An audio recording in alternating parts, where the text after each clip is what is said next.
Inside the Birds is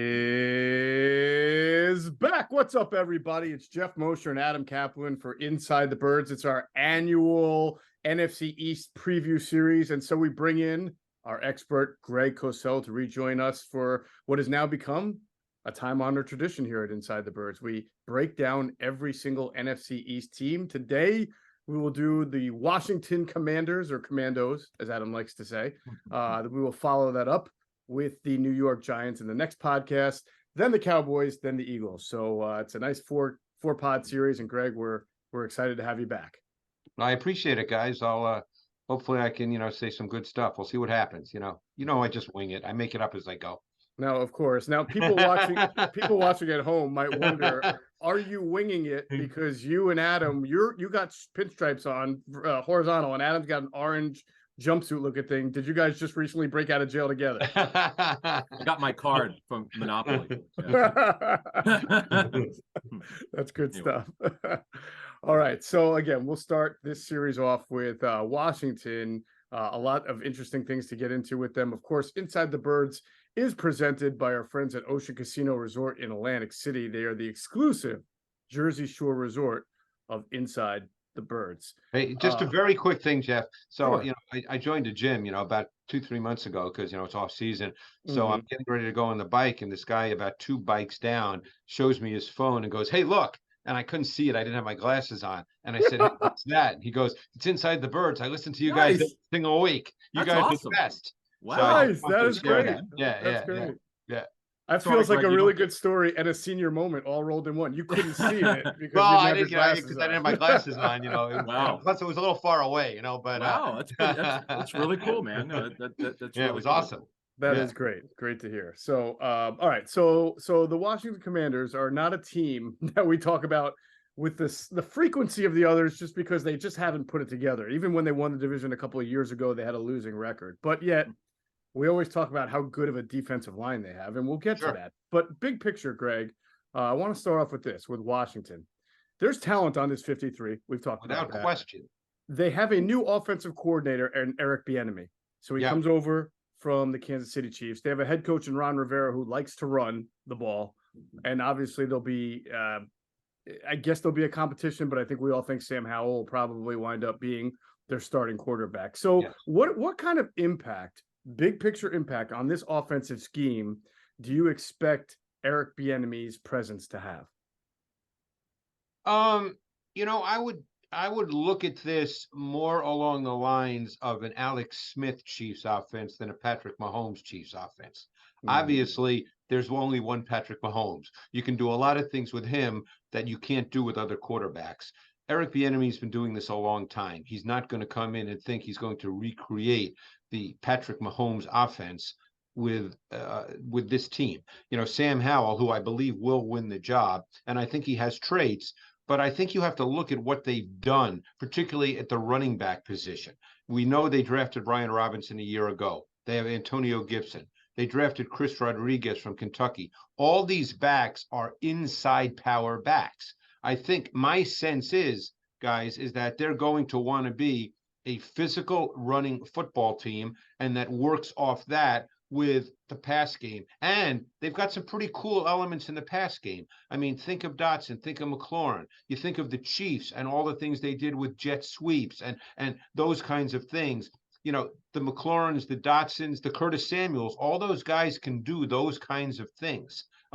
So they have 3 receivers that can essentially each line up anywhere within the formation. I think you'll see far more motion within their offense because motion not only helps the passing game, which I think most people think motion passing game. Motion also really helps the run game because it changes gap responsibilities for the defense and run support. Without going into the weeds and getting into all those details, just I think people probably can understand that. So I think you're going to see an offense that's foundationally built on being a power running football team. I really like Brian Robinson. I know they do as well, but he's a certain kind of back, as is Gibson. And so the offensive line really becomes critical for this team. And that's where you probably could say there are some question marks. It appears that they're moving Cosme inside, and they're going to play Wiley at right tackle, who's been with the Chiefs, so obviously he's familiar with Eric Bieniemy. But I think the offensive line is really a critical piece, guys, for this offense, because they need this line to really be foundational to what they do. Greg, that's where I wanted to go there. I want to go to their offensive line. First question of a couple on their offensive line, and for discussion here. When you watched Cosme's tape at Texas, did you think he could play inside? Number one. Number two, Andrew Norwell won't play. He got hurt, unfortunately, so he won't be with the football team this season. If you look at their interior, I know Gates has started some games over his career with the Giants, but he's also had some injuries.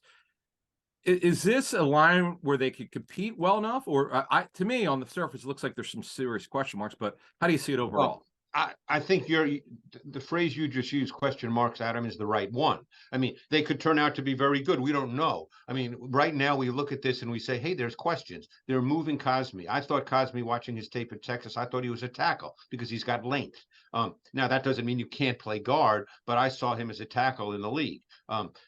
Obviously, they signed Wiley. Wiley played tackle for the Chiefs, so he's going to play right tackle. I think that right now, it's my understanding that Gates would be penciled in as the starting center, correct? Right, and they drafted another young player who they drafted, who I did not watch coming out of college, so I don't want to say anything about him because I don't know. But they have Chris Paul, who I think they probably see as maybe a starter. Now they also drafted Ricky Stromberg, who was a 3 or 4 year starter at Arkansas in the SEC and is a very solid prospect. Now, my sense is he could play center or guard. Normally those guys can play both. So we don't know how this, Adam, will all play out, but it needs to play out well for them to have a good offense.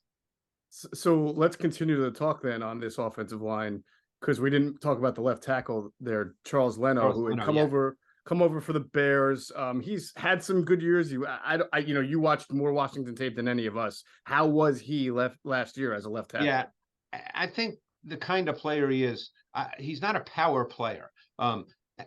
Because he's not that big as left tackles go in this league. And every once in a while he struggles in one-on-one pass pro. He has some bad snaps, but he always struck me, and maybe they see him differently. It's interesting. They drafted this kid out of Utah, Braden Daniels, who's only about 300 pounds. I don't know if they can bulk him up. I kind of liked his tape at Utah, and Utah ran a lot of NFL type stuff with the run game, with the quarterback under center. So he has experience in that area. I'm not saying he's going to win the job, but they did draft him, and he's listed as the backup left tackle right now.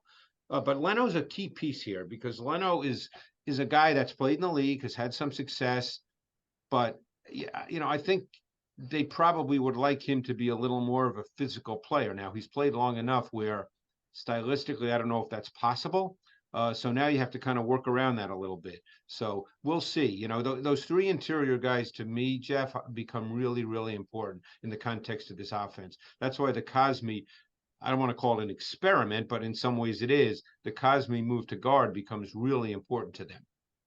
Greg, before we get to defense, let's talk about Sam Howell. We know his final year at North Carolina was a little bit of a struggle. I did see him at the Senior Bowl. What are your thoughts on him? And if you could recall his college tape too, throw that in there. But what are your thoughts about him going forward? I think Sam Howell has attributes to be a starting quarterback. He can throw the football. He throws a very good deep ball. We know he's mobile. I actually talked to him at the Combine when he came out, and I asked him, hey, how'd you think your final year was? And he had freely admitted to me, he said, hey, I wasn't very good. I tried to do way too much. Because if you remember his last year in college, he lost his O-line, he lost his receivers, so his last year was, he didn't have the players he was comfortable with. Again, he played one game last year, the final game of the season, where he actually looked like he belonged. I mean, I remember watching that game pretty carefully and thinking, okay, if you didn't know this guy was a rookie, you wouldn't come away saying, oh, that was a tough watch. He looked like he belonged. He threw one bad pick, but hey, that's to be expected. I feel pretty good about his growth within the context of this offense. Clearly, with this offense, and we'll get to the defense in a moment, but clearly with the structure of this overall team, guys, they're not expecting Sam Howell to have to throw the ball 40 times a game. I mean, that's not the way they want to play.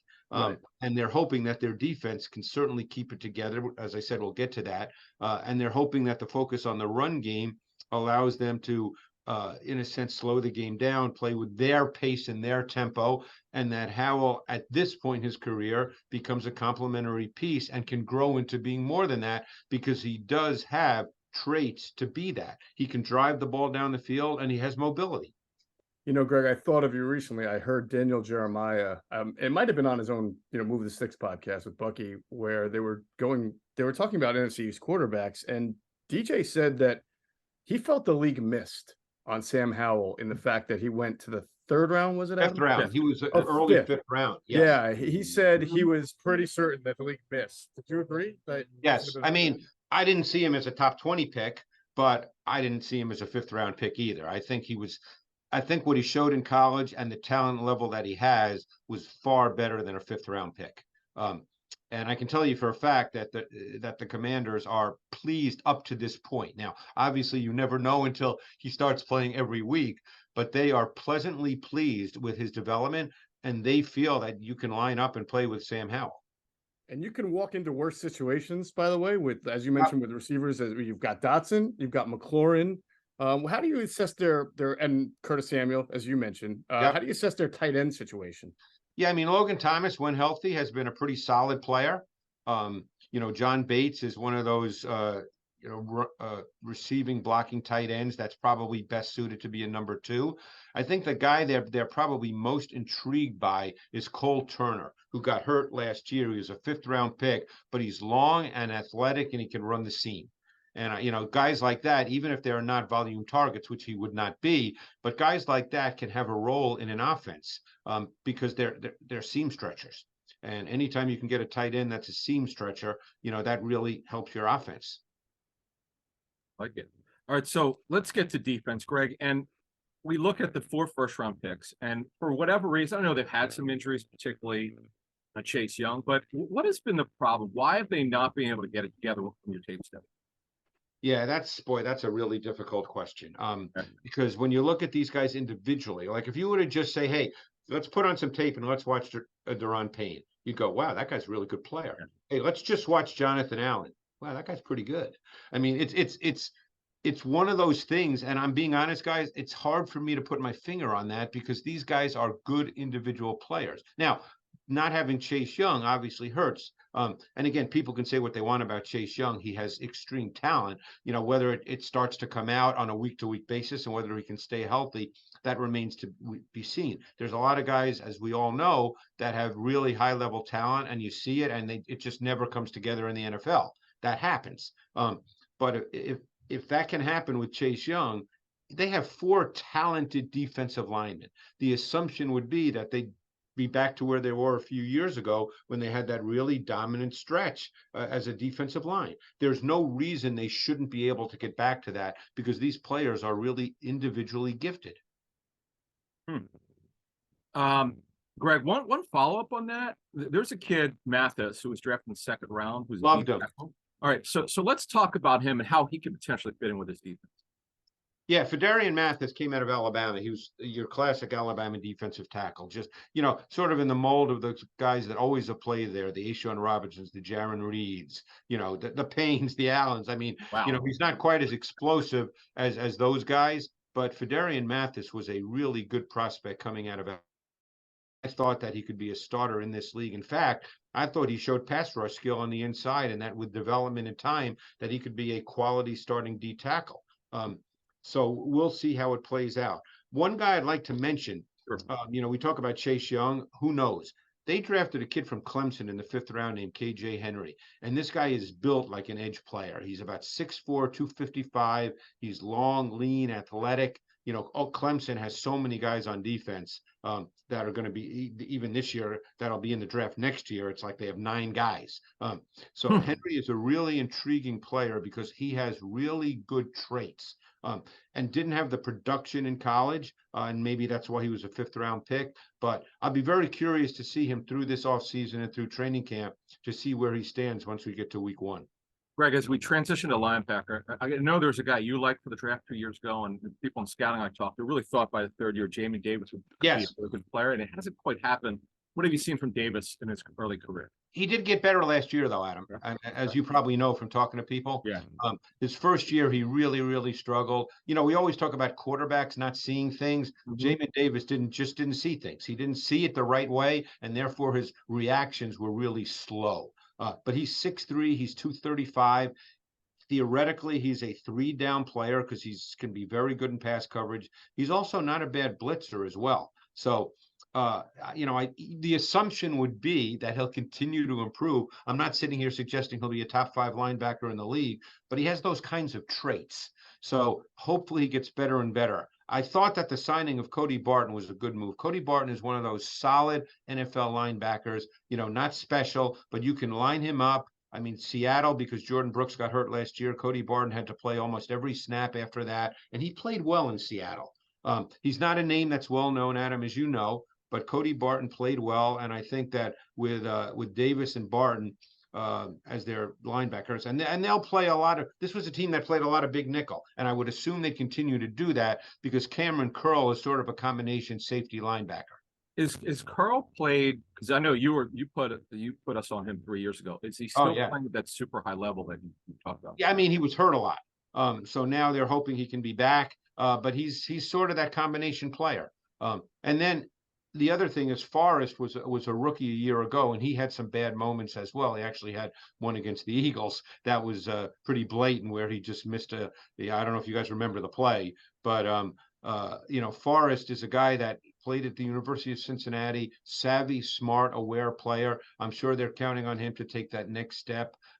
With safeties, you can't really look at where they're drafted because all three of us know that unless you're viewed as special, and safeties can often be drafted in the 5th, 6th round and end up being really solid NFL players.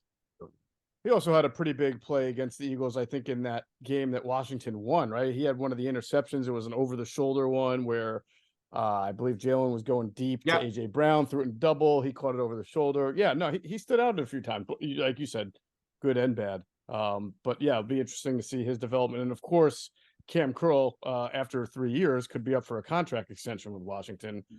So we'll get to more of their defense in a second.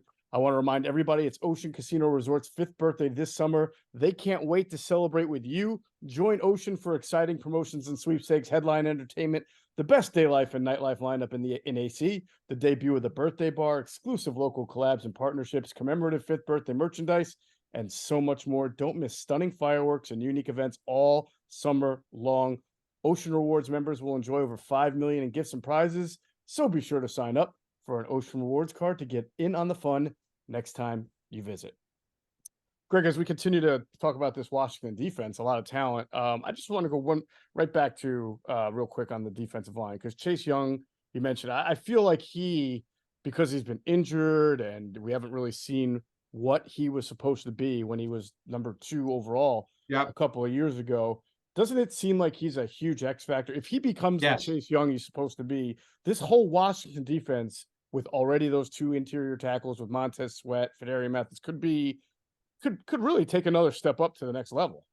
No question, because see, if Chase Young can become what everyone knows he can be based on his traits, then they're in a situation where they have a 4-man pass rush that can be really, really good, and therefore they don't have to try to create and scheme pressure. Now everybody does that on occasion, but then you have a 4-man D-line pass rush, and then you can speed up quarterbacks, and you have more players in coverage, because it's always a numbers game, because obviously the more you rush, the less you have in coverage, and that limits your coverage options. So when you have 7 in coverage, you can do an awful lot of things. But I think to play off that, I think the secondary becomes fascinating for this team as well, because they drafted Emmanuel Forbes in the 1st round. Okay. Now, when you draft a corner where they drafted him, you expect him to start. And obviously they still have Benjamin St-Juste, who, has had some moments with them as well. He's long, he's athletic, but Fuller's on one side. Forbes, I would imagine, barring anything unforeseen, will play on the other side. His tape was really, really good. The only question with him was he was a bit of an exception and an outlier because he weighed 166 pounds at the combine. Now, looking at his body, he's not going to get up to 190. Maybe he can get up to 173 or 4, but he's not going to get up to 190 or 195. but he's a really good player. And in college, he played a lot of press man and a lot of off coverage. He has a ton of experience playing off coverage zone. So he comes to the Commanders with a ton of experience in playing all kinds of coverage concepts. And his tape was really good. The second guy who came in the second round, I absolutely loved his tape as well. Jartavius Martin from Illinois. He was kind of the overlooked guy with Witherspoon and Sidney Brown, who the Eagles drafted in the third round. But Jartavius Martin played slot, outside, and safety, and he was really good in all areas. I actually liked. I liked him far more than Sidney Brown, but I think this kid could be a really good NFL player, and he may end up being their nickel right off the bat. Wanted to ask you on Martin, because that's a guy that Geoff and I talked a lot leading up to the draft. Did you see him strictly as a safety, slot corner, outside corner?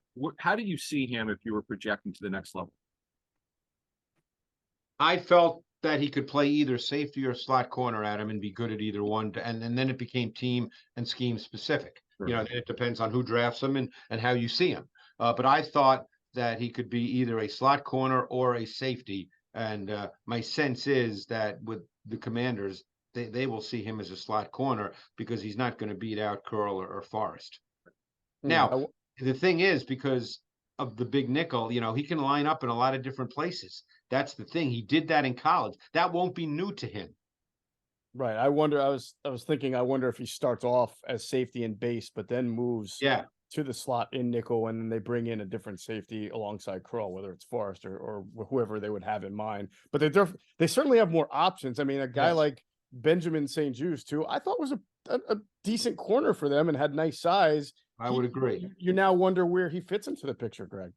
You do. I mean, again, don't forget, you still have a training camp to get through, Geoff. Look, I really like Forbes on tape. When they drafted him where he was, where they drafted him, you want him to be a starter. But let's say they decide he's not ready. They still have St-Juste. I mean, this will be the third year for St-Juste. He's long. He's athletic. He's played good snaps for them. I know a lot of people that like him. We'll see. That's why you go through all this. I mean, it's easy to look at a depth chart now, but when you have young players, you got to get through the offseason and training camp.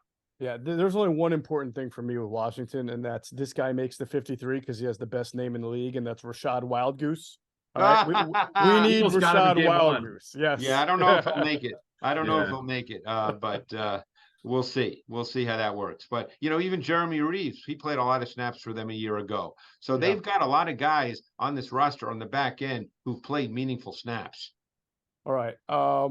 Anything else on defense that we haven't cut? We've done the linebackers. We've done corner safeties. Why don't we now kind of look at how this team matches up specifically against the Eagles? Because last year, tale of two different games, two different starting quarterbacks. So we'll get into that in a second. I want to remind everybody to check out our friends, PHL Sports Nation. They're at phlsportsnation.com. They're enhancing the fans' experience with all their coverage of Philadelphia sports teams.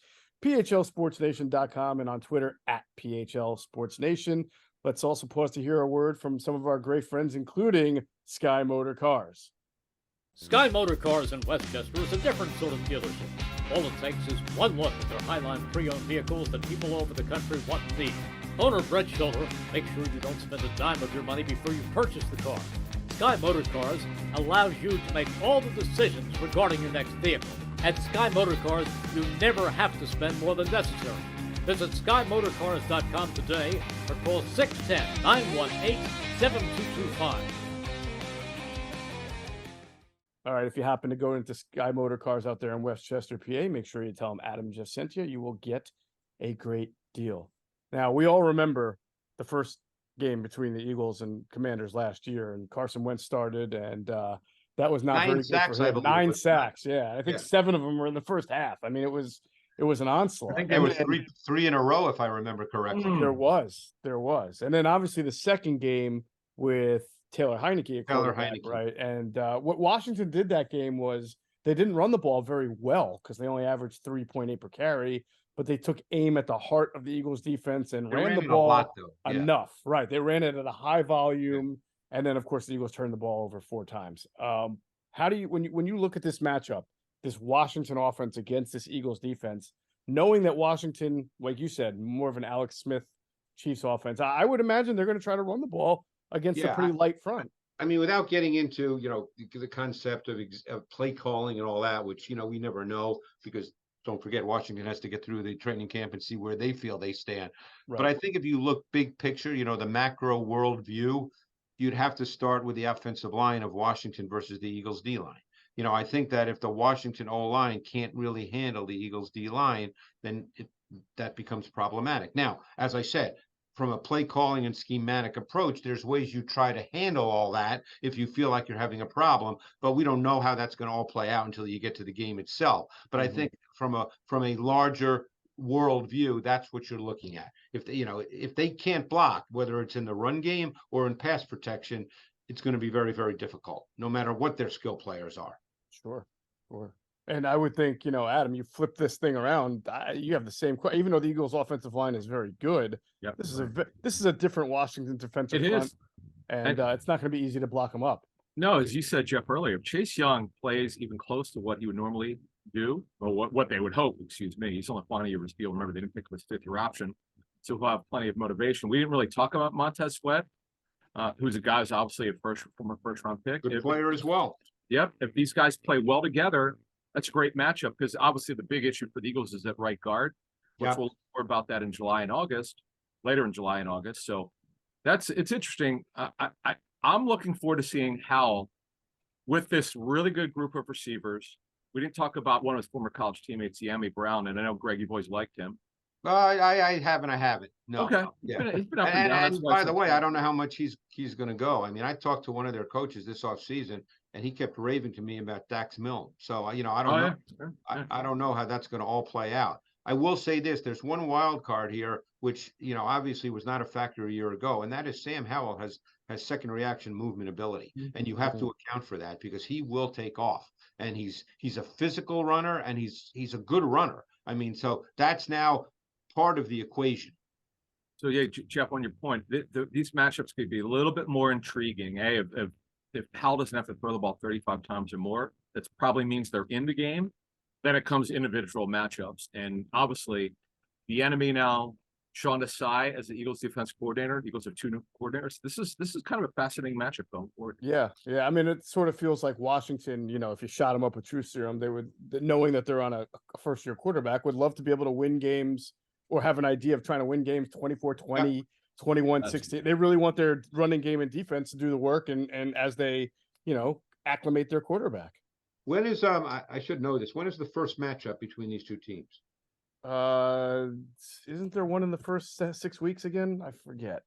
It's not like week 2 or 3. No, it's not as early. It is say right October 1st. October 1st, week 4. So week Eagles 4. Oh, I mean, it is pretty early. Yeah, it is pretty early. And look, Washington will have some sense of where they are, with Sam Howell at that point, and they'll have some sense of how they're planned, because look, every team has a foundational approach that they work on through the offseason and through training camp of how they want to play based on their evaluation of their personnel, both individually and collectively. And we'll see where they stand at that point. All right. 1 down, 3 to go. We have covered the Washington Commanders from A to Z. Up next, we will do the New York Football Giants in the next podcast. That's going to do it for this episode of Inside the Birds, the leading podcast in Eagles intel. Thanks, of course, to Greg Cosell. For Adam Caplan, I'm Geoff Mosher, and we thank you for flying with us inside the Birds.